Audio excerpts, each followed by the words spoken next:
Ayun guys, nandito na naman ako sa dagat. Hinihintay ko ang paglubog ng araw. Ayan siya. O diba? Malapit na siyang bumaba.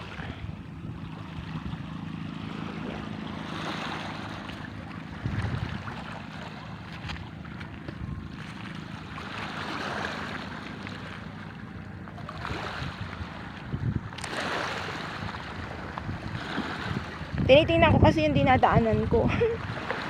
Maraming bato. Kasi ano siya, talagang batuhan siya. So pag di ka maingat sa paghakbang mo, may chance na matumba ka. Gumugulong kasi yung bato.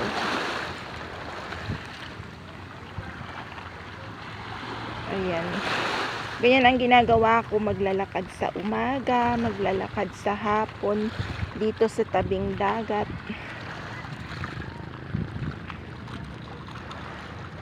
Para lang hapin ang sariwang hangin. Sariwa pa kaya yan.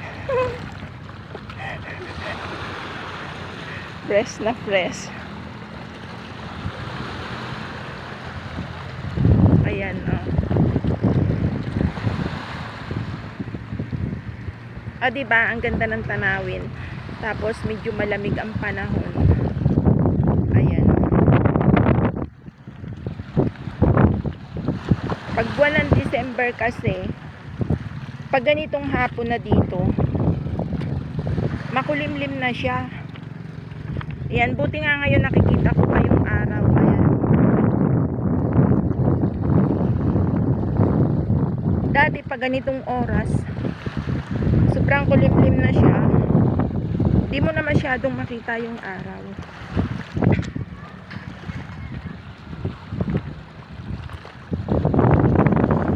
Ayan guys, ang lalaki ng bato. Ayan. Sabi nila, marami daw isda. Yun sa mga ganitong batuhan. Tsaka may kinukuha sila ditong mga shell. Pag yung mababaw yung dagat, namumulot sila ng shell. Ngayon wala, kasi hindi siya masyadong mababaw ngayon. Yung tawag nila dito yung kati, yung kating-kati ang tubig. Akala ko dati makati ang tubig, ngayon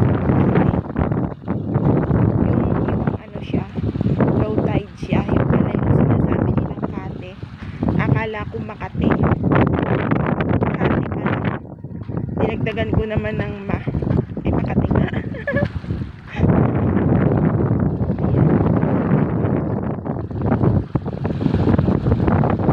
Diba ang ganda ng araw? Yun, may ilan-ilan lang yung isda, pero karamihan nasa tabi na yung bangka. Kasi dito ako nauupo sa batuhan. Ayan. Lamig na yung bato. Masaya sana dito. Lalo na kung yung may ka-date. Oo, dito. May ka-date. Habang inaabangan nyo yung paglubog ng araw, dapat may ka-date. Wala eh. Single pa rin ang lola, kaya walang maka-date. Ayun, yung Monte Maria, tanaw dito. Ayun, o diba, dun sa mga pumupunta ng Monte Maria, dito kayo dumadaan sa tapat ng bahay namin bago makarating doon sa Monte Maria.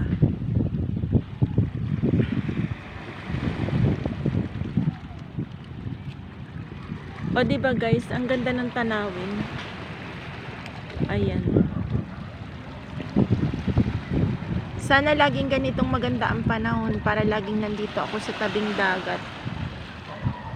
Sana sa susunod na pamamasyal ko dito may ka-date na ako. O diba? Tapos habang nakaharap kayo sa dagat, nakaharap sa araw, inaabangan nyo yung paglubog ng araw, meron kang kahawak kamay Di ba guys? Masaya yun.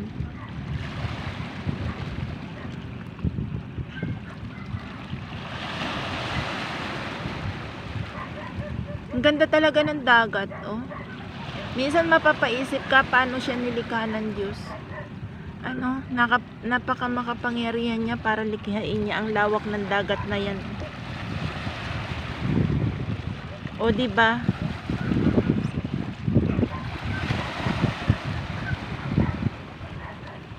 Tapos yung iba sinisira ang dagat, tinatapunan ng mga basura. Sana hindi nila sinisira ang kalikasan, ano. Sabi nila nung araw dito maraming nahuhuling isda. Ngayon daw wala nang masyadong isda. Kasi dahil dinodumihan na raw ng tao ang dagat. Nasisira na yung mga coral. Ayan, no.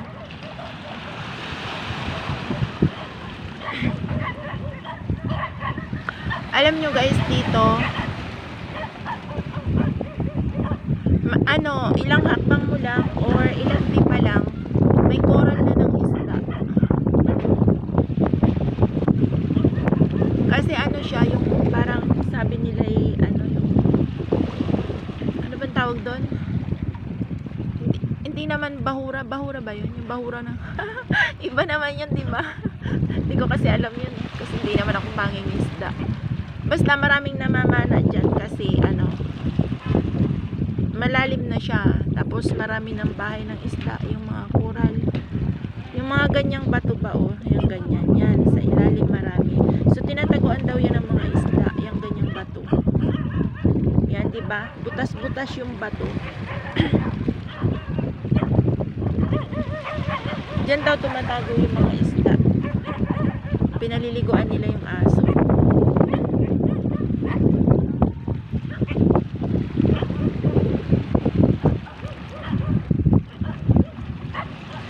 Ayun, may barko guys. So, kaya lang malayo. Ayun. Papunta yan ng pier ng Batangas. Yung mga barko na yan.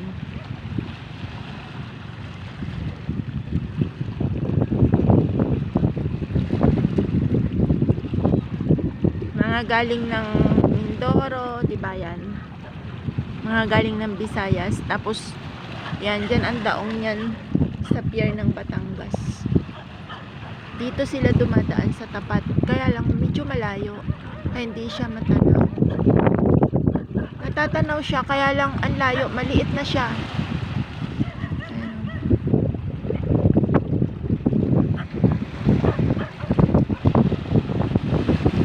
Ang sarap guys. Lakas ng hangin. Ang lamig.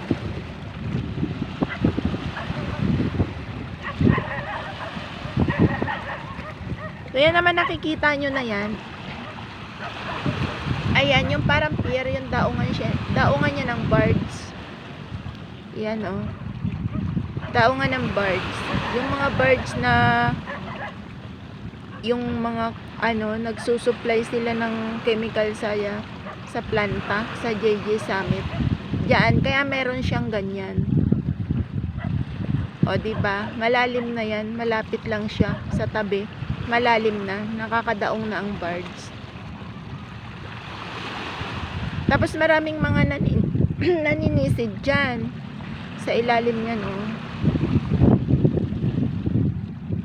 kasi sa ilalim niyan marami daw coral na ng isda dyan, kaya maraming naninisid.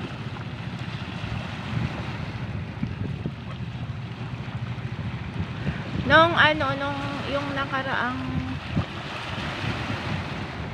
upload ko, na-timingan kong namamana si kuya. Namamana siya. Ang huli niya yung mahabang isda, yung parang igat siya pero malaki siya, mataba. Pero yung katawan niya para siyang igat. Nahuli ni kuya. Ayaw ko naman ng ganun. Madulas. Ngayon, pag may dumaong na isda, ako'y bibili. Ayun, maraming nangingisda. Iilan-ilan lang.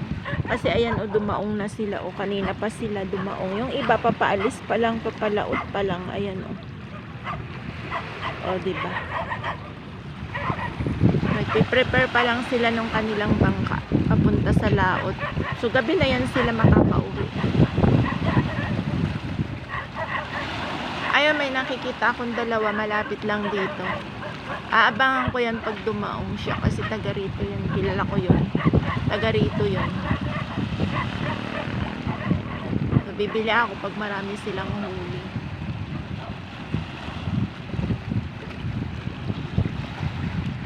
Ano kasi yung mga isda na huli sa pana, yung kagaya nung nakita ko kay kuya na yun. Wala siyang kaliskis. Parang ang igat siya. Noon nga lang ako nakakita ng ganong isda. So hindi ko pa alam ang lasa ng isdang ganon. Ayaw ko nung madulas na isda. Hinawakan ko yun, sobrang dulas eh. Para siyang igat. Gusto ko yung may mga kaliskis yun. Yun ang gusto kong bilhin na isda. Ayan, papaalis pa lang sila kuya. Ayun. Papalaot pa lang sila. Mamayang gabi na ang balik niya. Mga, ano na, mga 6 na. Minsan 7. Gabi na.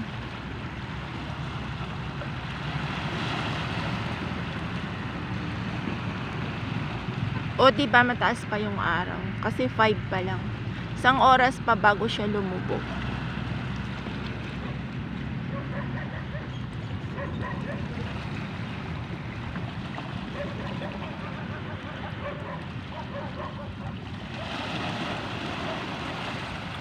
Sabi nung ano kanina nung lalaki nung papunta ako dito, saan ka pupunta? Sabi niya. Sabi ko dito lang po magbi-video. Bakit wala kang kasama? Sabi ko kuya kung gusto niyo samahan niyo ako. Ayaw daw niya. Ay tatanong-tanong kasi.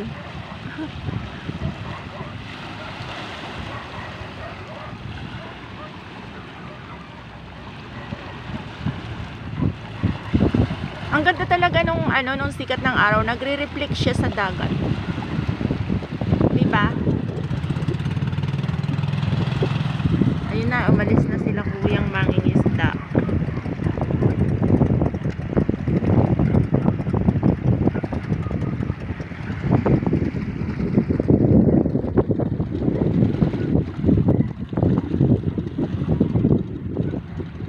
Sana pagbalik nila maraming huli.